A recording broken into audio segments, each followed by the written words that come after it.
এটা একটি made in Bangladesh গাড়ি, বাংলাদেশের ইঞ্জিনিয়াররা এটি তৈরি করেছে। কাছে যাই দেখি, খেয়াল করে দেখেন এটা গ্যাসে চলছে। এখানে গ্যাসের ব্যবস্থা আছে, স্টিয়ারিং, গিয়ার বক্স সব কিছু আছে এবং বাংলার ঐতিহ্যবাহী ইঞ্জিনিয়াররা এটা তৈরি করেছেন, শুধু লোহা আর লোহা। এটি অ্যাক্সেলেটর, এখানে চাপ দিলে গাড়ি পিক আপ বাড়বে। এটা ব্রেক, এই যে স্টিয়ারিং।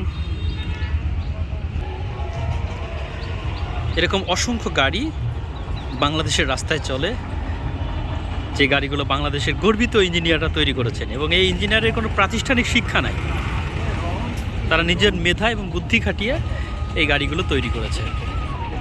অসংখ্য গাড়ি, হাটের মধ্যে বিভিন্ন মালপত্র আনা নেওয়ায় 5 থেকে 6 টন পর্যন্ত মাল এই গাড়িগুলোতে আনা নেওয়া করা যায়।